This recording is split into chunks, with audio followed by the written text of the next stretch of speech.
اللهم صل وسلم وبارك عليك يا حبيبي يا رسول الله. ازيكم يا احسن متابعين في الدنيا، عاملين ايه؟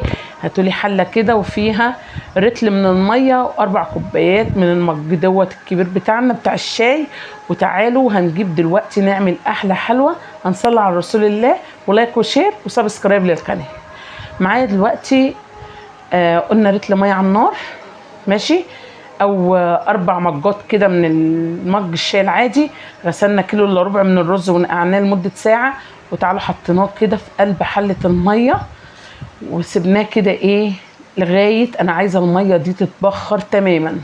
يعني عايزه ما يبقاش في اي ميه، يتبخر معايا تماما.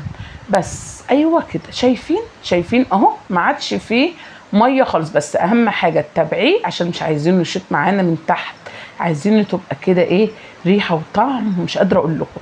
جبت الخلاط او جبت الكبه وحطيت نص المقدار بالظبط بتاع الرز في قلب الكب، نص المقدار بالظبط. خلاص كده خدت نص المقدار وسبت النص التاني زي ما انتم شايفين كده ايه على النار، ومطيه ايه، موطيه النار بقى عليه. دلوقتي بنعلي النار. ضفت دلوقتي كيلو من اللبن على بقيه المقدار بتاع الرز. خلاص كده حطيت كده بالظبط كيلو من اللبن، مش الكيلو بس اللي هشتغل بيه، بس اصبروا عليه. حطيت دلوقتي كمان نص من اللبن اهو، يعني حطيت كده ايه كيلو ونص من اللبن على الكيلو الا ربع ايه، كيلو الا ربع رز. خلاص، ونزلت بيه كده يا جماعه، وشايفين بسم الله ما شاء الله. معايا دلوقتي معلقه قشطه، دي قشطه من وش اللبن، وحطيتها كده معانا بالشكل الجميل ده.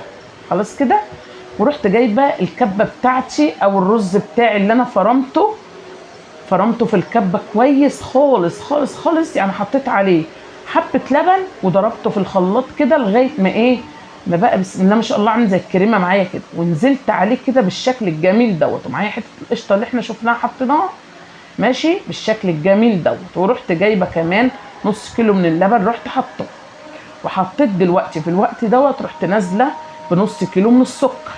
خلاص، وسبته بقى يعيش حياته كده، ووطيت عليه النار عايزاه يستوي معايا على نار هاديه. خلاص، ومعايا طبعا هو كان مستوي مع الميه اللي هو اتبخر بيها، بس برضه بنكمل سواه في قلب ايه، في قلب اللبن.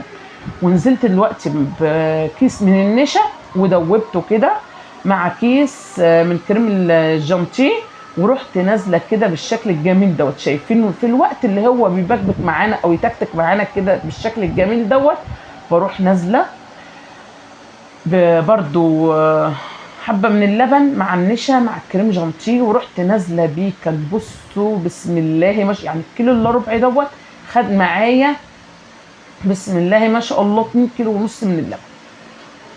ماشي، شايفين يا جماعه كانت حله رز بلبن مش قادره اقول لك.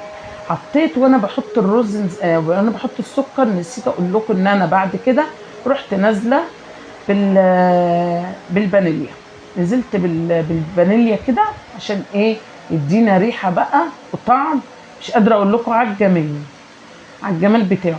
وشايفين بسم الله ما شاء الله. جبت البولات بتاعتي ورحت معبياها كده، حطيت كده الرز بلبن في البولات، عشان طبعا البولات دي كانت طالعه بره يعني. وطبعا هنعمل برضو ايه طباق للغرف الايه للبيت. لكن البولات اللي احنا عملناها ديت بسم الله ما شاء الله، ربنا يا رب يزيد ويبارك، طلعت بره عشان كنا مطلعينهم ايه لله كده.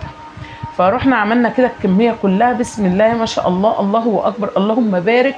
كانت حاجه جميله خالص خالص خالص. وما تفكريش الحاجه اللي انت بتعمليها لله ديت صدقيني بتبقى ربنا حاطط معاكي البركه، وبيبقى طعمها وريحتها مش قادره اقول لك، وربنا بيزيد فيها حلاوه وبركه كده جميله. دول اللي كانوا اتبقوا معانا، فطبعا حطيناهم كده. بس شايفين الكريمه بسم الله ما شاء الله، كان الرز تاكليه كانك بتاكلي كريمه خالص، فظيع طعم وريحه وجمال ما شفتش بعد كده.